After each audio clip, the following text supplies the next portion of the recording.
Hi, I'm Clara and I'm a story hunter. I see a story in everything, and I won't stop until I find it. But before we get into it, please like and subscribe to MSA. My parents thought they'd never have kids, but 10 years after their marriage, they had me. While Mom was over the moon, Dad always seemed annoyed when I tried getting his attention. Daddy, look! I found a ladybug in the park. Isn't she cute? I rescued her from a parade of ants. Could you please take this girl away? I'm on a phone call. Of course, honey. Come on, Clara. Let's read some Nancy Drew. Yay! My favorite! Dad was weird, but at least I had Mom. She was a journalist before she married Dad and had the craziest stories to tell me. And growing up, I wanted to be just like her. When I turned 10, Mom got me my first recording set, and I went crazy interviewing people on the streets. Since how long have you been homeless? That's a cute dog. Did you steal it or buy it? People would pass me weird stares, but I just didn't care. I was following my passion. One evening, I was in a far end of my neighborhood when I missed a turn. The street was empty and it was getting really dark, so I started to walk quickly when a shady black car pulled up next to me. Hey, kid, are you lost? It's freezing out there. Hop in, I'll drop you off. Don't be scared, I won't harm you. See, before he could finish, I punched him hard and ran. I thought I was successful, but seconds later the car stopped again and the guy got out, and I was shocked to see he was the frickin' mayor. He wasn't hurt, but this was so embarrassing. I apologized and he dropped me back home, but someone on the street had made a video of me punching the mayor and it went viral. I was the joke of the town, and Dad was furious. You've crossed all limits. You hit the mayor. It was a reflex, Dad. I was scared, and I've read so much about these kidnappers in a black car. All this investigation and these stupid stories are ruining you. What if he wants to take action and drag us to court? I'm a really private person. I don't want this. Jeez, relax, Dad. He won't. He knows it was just a mistake. Why are you getting so worked up? That's it. You're grounded. And no more story hunting. But why? Mom, say something. But as always, Mom said nothing, and I was done for. Growing up, Dad and I drifted further apart. He stayed cooped up in his office while I got busy with school and perfecting my investigation skills. On my 15th birthday, I begged Mom to get me a professional recording set with a mic, but she simply refused. We just don't have the money for it. I decided to try my luck with Dad and ask him for some money. I wouldn't tell him what it was for exactly, but he wasn't in his office. As I was leaving, suddenly my foot got caught in the carpet and I landed on some boxes full of money. Oh my God, Clara, what are you doing in here? Mom, you said we don't have any money. What is all this? It belongs to your dad and it's not your concern. But it's a lot of money, Mom. It has to come from somewhere. Is Dad a mafia guy? Oh my God, he robbed a bank, didn't he? Stop it.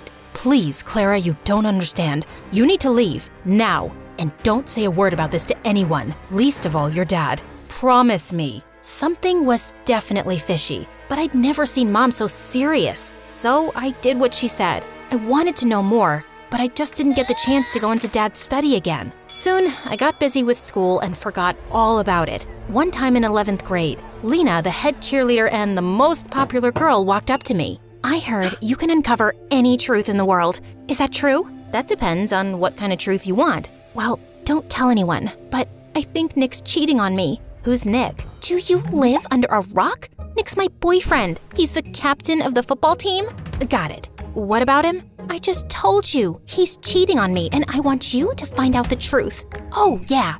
Leave this to me. Be careful. He's a very good liar. No liar can ever hide the truth from the world's greatest investigator. Go and chill, kid. I got this. I started following Nick around everywhere, but I couldn't find any dirt on him. Until one day, I saw him sneak into the coach's office and saw him making out with another girl. I waited till he left without noticing me, and then, right in the middle of the cafeteria, I made him pay.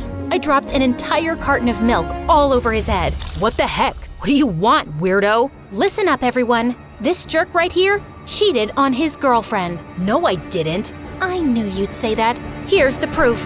Nick looked at me in shock as I showed him the video of his makeout session. Lena broke up with him instantly, and he was getting a lot of backlash for cheating on the most popular girl around. soon after he left and got transferred to North High, our rival school. After that, Lena and I started hanging out and became besties. As much as I liked having her around, her band of cheerleaders annoyed me. Especially this girl, Wendy. Lena even had a YouTube channel with her where they ran gossip sessions and fashion advice. You know, I was thinking, why don't we add Clara to the channel? Why, so we lose all our followers and our popularity? I don't think having 5 followers makes you popular. But then again, what do I know? Stop it, you two. Clara is a professional. You saw what she did with Nick, and with her brains and cool stories and my beauty tips and styling, we'll be so much more popular. We'll be like Daphne and Velma. Who? Scooby-Doo? Forget it. We should totally do it. I joined the YouTube channel soon after, and we started with collecting scoops on everyone in school. Within a few months, we hit 1 million subscribers. I was happy, but Lena was on cloud 9. Her popularity was through the roof, and she loved the attention. We got invited to every party in town, and she would drag me with her even when I didn't feel like going. One day I was at her house getting ready for a party when Wendy made a snarky comment. Do you always have to dress up like a homeless person? And why's your hair such a mess? There's nothing wrong with my hair or clothes. I don't want to look all dolled up. Detectives are meant to look rugged, right, Lena? Yeah, but it won't hurt you to put on a little makeup now and then. It'll only make you look prettier. No, it'll make me look like a bimbo. So you think I'm a bimbo? I didn't mean it like that, but Lena was already walking in the other direction. Good job, Sherlock. I wanted to apologize to Lena, but she kept ignoring me at the party and at school the next day. I got that she was mad at me, but it wasn't like she supported me in front of Wendy either. I decided to give her some time and continue doing my bit for the channel. The next day after lunch, I was passing by when I saw Wendy terrorizing the school topper and making him do her assignments. But as I took my camera out, Lena walked up to me and knocked it out of my hand. What are you doing? She's our friend. Nope, she's your friend. She doesn't even like me. Why can't you guys just try to get along? For me? I know you think we're bimbos, but that's the least you can do as my best friend. Oh, you're so dramatic. Okay, fine. I'll let this go. Just this once. And I don't think you're a bimbo. I'm sorry. Stop talking and meet me for boba tea later. Deal? Deal. And just like that, we were back to being besties. And I tried to tolerate Wendy better, even though she still got on my nerves.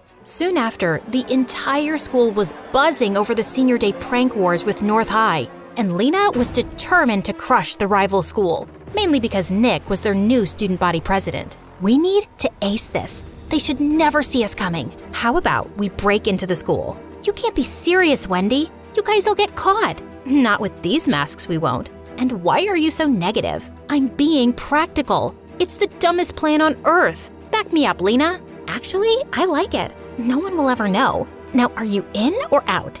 Out. You know my dad. He would ground me for life if I got caught. You know what, Clara? I've been there for all your dumb investigations. I even got you in on the channel. And now, if you can't support me, then you're not a good friend. Hey, that's not fair. It's my channel too. I made it popular. Really? Wow. Tell me why she's here again. Oh my God, I can't deal with you guys right now. I'm going. Lena turned to leave. I didn't want her to be mad again, so I reluctantly tagged along. But just as we reached there, all the cheerleaders took out spray cans and started trashing lockers and vandalizing the walls. I tried to stop them when Lena banged into me and I went flying into a statue, crashing it to pieces.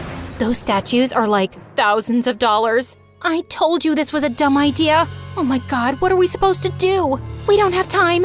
Run! As I made my way home, my heart couldn't stop racing. I'd just made the most terrible mistake of my life, and I prayed no one would find out about it. But the next day at school, I felt numb when the principal called me into his office, with both Dad and Nick waiting for me there, along with a few other people from North High. Clara, where were you last night? I was vandalizing property, right? Are you really that dumb not to know that every school has security cameras? The school authorities checked last night's footage, and guess what they found? Nick flashed the phone in my face with footage of me crashing into the statue and breaking it. Everyone else had a mask on, but me. How could I be so stupid? But it was a mistake. Was it? And who are these other girls with you? Do you have a name? I wanted to punch Nick in the face. He knew I wouldn't rat Lena out, even though I was mad at her for putting me into this mess. Now, either you pay for the damages, or you get expelled for a month, or you give me the names of all the other girls involved, and I'll think about reducing your punishment. I can't. I'm sorry, Dad. Expel her. There's no way I'm paying that money. With that, Dad simply got up and left, leaving me in tears. How could he do this to me? I knew it was my fault, but he was my father. Wasn't he supposed to look after me or something? That evening at home, I had the worst argument with Dad, while Mom just stood in a corner like a stone. Were you at that school for some dumb story? You're such a nuisance. I can't believe you're my kid. I can't believe you're my dad either. What father gets his own child expelled over a few bucks? You never supported me, and you always acted like my existence bothers you. And it's not like you're so perfect yourself. What do you even do, Dad? How do you really make money? How dare you talk to me like that in my own house? I don't have to take this. Mom, are you just gonna stand there and say nothing? The suspension will go down on my record. How can you be such a coward? What is she gonna say? Listen to me, kid. You better stop throwing tantrums and do as I say, or you'll be out of here. I wanted to scream in Dad's face, and I felt angrier at Mom for being quiet. That night, I felt the most alone I'd ever been. The worst part about this was I couldn't talk to Lena either, even though she'd tried calling me 1,000 times. That night, I slept with the worst headache of my life. And the next morning, I woke up to loud noises and Lena shaking me like a mad person. Wake up, dummy. Wake up. Fine, I'm up. What is that noise? Get dressed and come out. Your mom needs you. It's your dad. He's been arrested. Arrested? For what? Just come down. I rushed downstairs, and I was shocked to see our entire yard was surrounded by police cars and reporters shoving cameras in my face, asking a million questions all at once. How does it feel to be the daughter of a lying thief? Did you know about your father's crimes this entire time? Oh my God, what was happening? Just then, I spotted Mom talking to one of the reporters. Mom, what's happening? And why is Lena saying that Dad's been arrested? What Mom told me next shook my entire world. Your father is a criminal, Clara. He was laundering money from his company to fake accounts abroad. I just knew it. That's what all the money was for, right? Yes. I didn't say anything because I wanted to protect your dad. But what's the point of saving his sorry butt when he couldn't even stand up and protect his daughter? So I told the police everything. I even gave them evidence. I don't want to live like a coward. Mom, I'm so proud of you. And I'm sorry for calling you that. It's okay. I know it was a lot for you. Now, let's start afresh. Talking about a fresh start, can we be friends again? I miss you, and I'm sorry for dragging you into this mess. Looks like you did me a favor there. If not for you, I wouldn't have been expelled, and Mom would have never taken the step forward. So, thank you. So, that means we're cool? Well, will you treat me to boba tea later? And keep that Wendy away from me? You got it.